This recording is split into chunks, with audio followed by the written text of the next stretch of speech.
I think reform councils have achieved more than this government has in the time it's been in Reform office. councils. Yeah, okay, absolutely. well let's get into that. I'm exceptionally proud of them. I'm so proud. We have just seen the British people endorse Reform UK in local government in the most exceptional way. What you're about to see is being framed as a direct clash between two very different political worlds, and the commentator makes that clear from the start, almost like setting the tone for a courtroom drama rather than a normal interview. On one side, you've got Sebastian Selek, a Labour councillor who regularly appears in media debates like this, usually positioned as the more grounded, institutional voice, someone defending local government decisions and pushing back against what he sees as political noise and misinformation. In this framing, he represents the system side of politics, experienced, data-driven, and tied to actual governance. On the other side, the commentary introduces Jamie Makiba, a controversial right-leaning figure linked to conservative circles in the past and now associated with more populist reform-style politics. And the way he's described here is intentionally loaded, presented as part of a broader group the narrator sees as loud on rhetoric but weak on detail. The language is deliberately provocative, setting up a clear contrast, one side portrayed as administrative and evidence-based, the other as reactive, combative, and driven more by political messaging than policy depth. And that's the key framing device being used here. This isn't just introduced as a simple debate, it's presented as a kind of political stress test, a moment where claims about competence, local governance, and national direction are about to be challenged in real time, under pressure, in front of an audience. The narrator also signals something else early on, that this isn't going to be a neutral viewing experience. It's framed as something to watch together, followed by commentary afterwards, which immediately tells you the goal isn't just reporting, it's interpretation, critique, and reaction layered on top of the footage. So before any arguments are even made, the scene is already structured into a narrative of confrontation. Establishment-style governance versus populist political messaging, with the implication that what follows will reveal which side actually holds up when it's forced to move beyond slogans and into scrutiny. I think reform councils have achieved more than this government has in the time it's been Reform in office. councils. Yeah, okay, absolutely. well let's get into that. I'm exceptionally proud of them.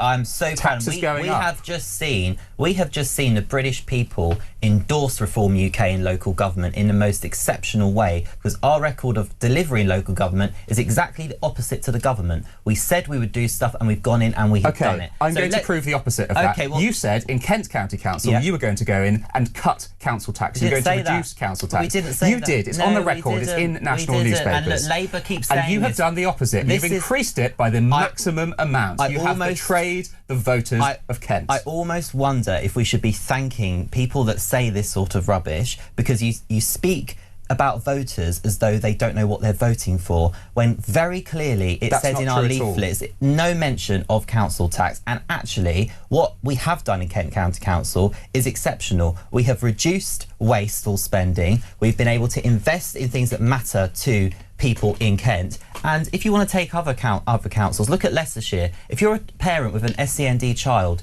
you have a 50% less waiting time now for ECHPs and processing what is a very stressful time for parents. In Lancashire, children are not getting taxis to school at the expense of the taxpayer, they're going in on minibuses. That saved £5 million for taxpayers in Lancashire, but also it means that children are arriving to school with friends rather than being with a random taxi driver. If you take, for example, in Lincolnshire, what we're doing in children's services, exceptional. Northamptonshire, most improved council has been nominated. West Northamptonshire, amazing innovation, saving a fortune in tech.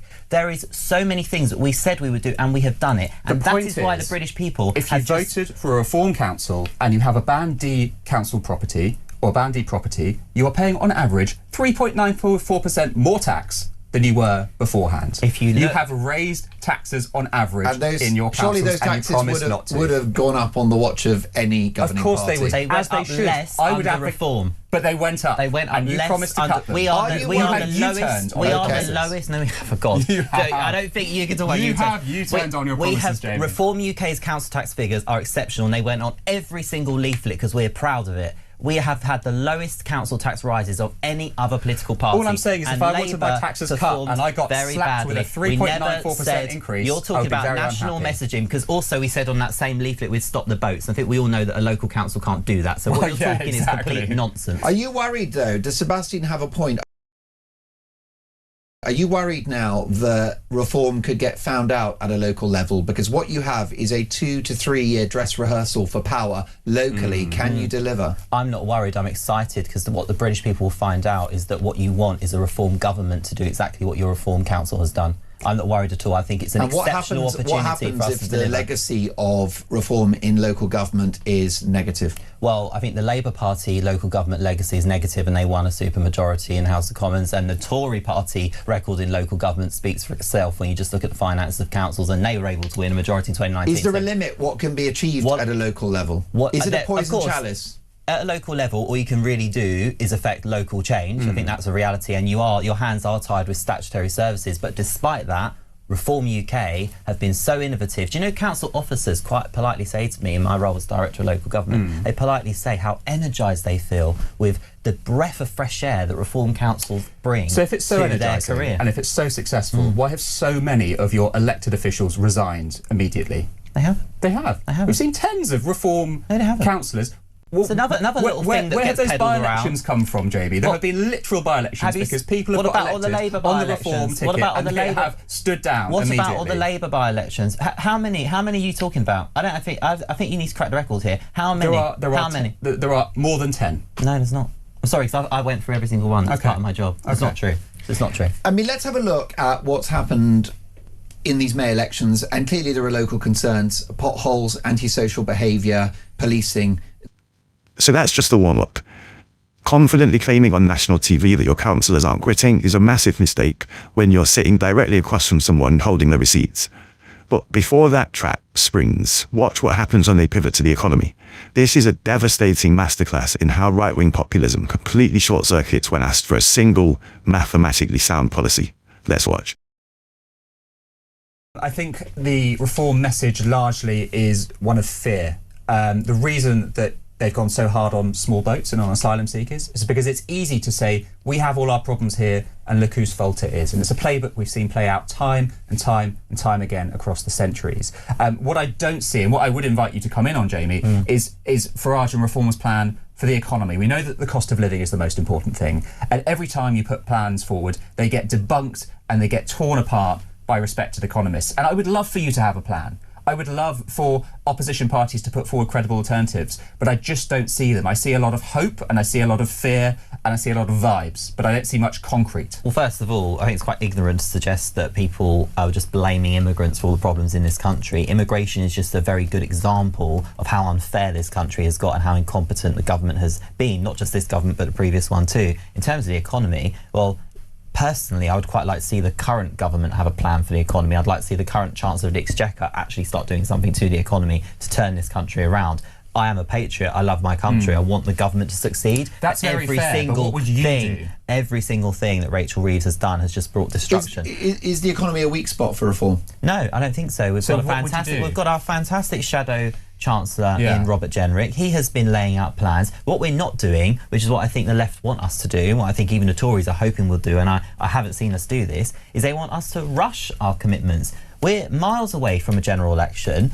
Actually, what Reform has done is we've won loads of councils at the last local elections. I'm sorry to interrupt you. I'm just going to jump in there because you're not answering the question. What would you do? Well, I think all of our plans that have been announced have been welcomed both by the electorate. And what are those plans? What are your plans for the economy? If you look at what Robert Jenrick has said about the triple lock, securing that for pensioners and for families. If you look, what do you mean by securing the triple lock? I think what you need to understand, guaranteeing it. It will cost billions. But we've already got the triple lock, so that's nothing new. You're just saying we would maintain Labour policy. It's something that's concerning pensioners because of what this government's record is on pensioners. Just like we've said, we'll reverse family farm tax. Labour policy is to maintain the triple lock. So all you're saying is we will continue with Labour policy. Reform's vision for the economy is to support people that get up in the morning and go to work, something that this government isn't doing. You could say the same for any party. But what specifically would Reform do? Well, they're going to cut benefits, and they will no doubt reduce taxes on workers. I want to hear it from our Reform representative. Tell me, what are they going to do? First of all, we are going to stop benefits going to foreign nationals. We're going to stop people claiming benefits as a lifestyle choice. These are all things that we are going to do. Okay, so you stop benefits going to foreign nationals. You've saved a few billion quid. How's that turned the economy around? Well, what will turn the economy around is actually having a government on the side of business and on the side of working people. And what does that mean? You're talking in slogans. It's like reading a leaflet. I'll tell you exactly what it means. it means that when Robert Jenrick enters number 11 Downing Street, he won't be sitting there thinking, I want to go after the rich and I want to go after all these people that are getting up in the morning going to work, which is what I think socialists like to do, and that to fund people and fantasy policies like net zero. My God. What? It's like looking at Kandinsky. There's just scribbles everywhere. What Robert Jenrick flourishes, will be but doing it as doesn't Chancellor. mean anything. Is it Jackson Pollock's? It could give me a Pollock, give me a Kandinsky. They all make as much sense to me as what you're saying, Jamie. Because look, I know that on a surface level, it probably sounds very seductive to a lot of people listening. No, it's not seductive. But it doesn't mean it's anything. Not seductive. You haven't given me concrete it's our policies. ideology. It's what we believe in. We believe in supporting people that get up in the morning, like the people right now going to work on a Saturday, listening to this show, thinking, God, I can't believe I have to work a 6th day of the week just to make ends meet. I'm glad you noticed that. I took a voice note for a guy that's doing an extra shift today just to pay the bills. Reform and at the moment they get punished for that. Labour believes that. The Lib Dems No, they don't. That does not set you apart. You do not. You do not. Unfortunately, What the Labour are your specific policies? doesn't believe in the person right now who's setting up their market stall, the person right now just opened their shop, sweeping the floor, listening to this show right now. They do not feel the government is on their side, and a reform government will be on their side. I just think it speaks volumes that I've asked you time and time again what your policies are, and all you can give me is we cut benefits for foreigners. That's not going to turn the economy. I've said we will be on the side of people that get up in the morning and go to work. That is the only concrete policy in the last 2 minutes that you have given me. Robert Jenrick has laid out fiscal plans. We had a fantastic press conference on this. But what you need to recognise, do you know your own party's policy? Of course I do. Or do they not have any policy? Of Which course one is I do. We have loads of policies. But what we're not doing as a party is just rushing into things and making commitments for the sake of it, which is what Labour did. It's interesting because I always try to applaud Labour when they do the right thing. I want to congratulate the Home Secretary on her suggestion of doubling the length of time that you wait for indefinite leave to remain. Well done, Labour. It's a good policy. It might be undone by Angela Rayner or someone else if they get into number 10. It's a good policy. Similarly, it was a good policy to curtail the scale and scope of disability benefits to the tune of £5 billion. A policy thwarted by Labour backbenchers. Yeah. So that's going to be the big difference between Reform and Labour, is that the will is there to save money and to live within our means.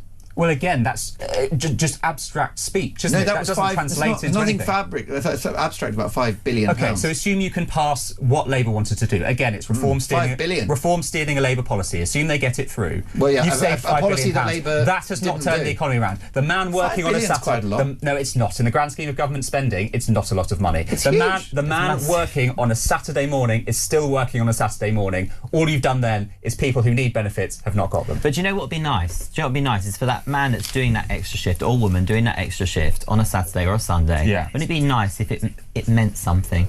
If it meant being able to get an extra holiday, if it meant being able to upgrade your car. But you failed to tell me how you would achieve that as a reform government, and that is the central problem. You are governing and campaigning in vibes, and people are liking those vibes. We're not. But one day, those vibes are going to collide with reality, and you're going to have to deliver. We had last year, 2025 local election, we set out our plan for local government, we've delivered it, so much so the electorate have endorsed it again. We will do the same thing this year. It's been a local election. On the run-up to the general election, so why did all your councillors quit? They didn't know. What a stupid thing to say. Well, look, I'll tell you what, I'll let you look that up during the break. I've got it here. Can I go for it? Please do. Okay, we've got a long list here. I'm not going to read them all out here, but it runs into 73 names.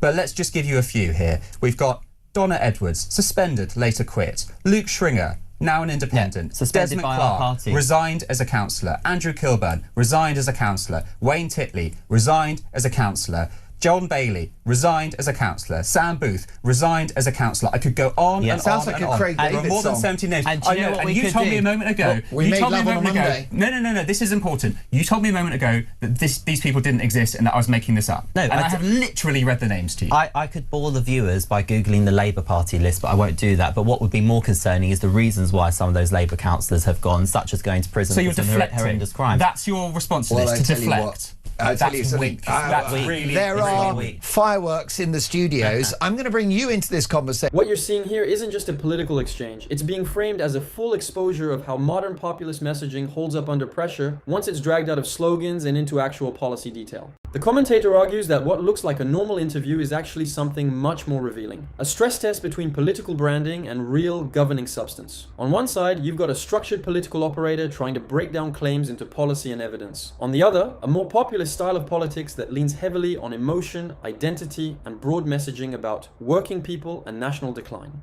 And this is where the critique sharpens. The claim being made is that when the Reform UK representative is pressed for concrete economic policy, actual frameworks, numbers, and structured plans, the response collapses into slogans. Instead of detailed policy architecture, you get broad statements about fairness, support for workers, and fixing the country, without clear mechanisms explaining how those outcomes are achieved. The commentary pushes the idea that this is not just a debate issue, but a structural weakness in modern populist communication. Strong on narrative, weak on execution detail. Then it escalates into a broader political argument. It reframes working class not just as a political identity, but as anyone who depends on selling their labor to survive, whether that's a manual worker, a service employee, or even a high-income professional. Under that definition, the majority of the population falls into that category, which challenges the idea that politics can be neatly divided into elite versus working people. From there, the argument shifts again into governance reality. It suggests that once movements move from campaigning into actual councils or institutions, they are forced to confront the unglamorous side of politics, budgets, service delivery, and administrative constraints. And that's where, according to the commentary, the gap between messaging and management becomes impossible to ignore. The final point is about credibility under pressure. The idea is that when asked repeatedly for specifics, the inability to produce structured policy reveals a deeper problem. Politics driven more by momentum and messaging than by detailed planning. And in that gap between the two, the commentator sees the real tension that defines the entire exchange.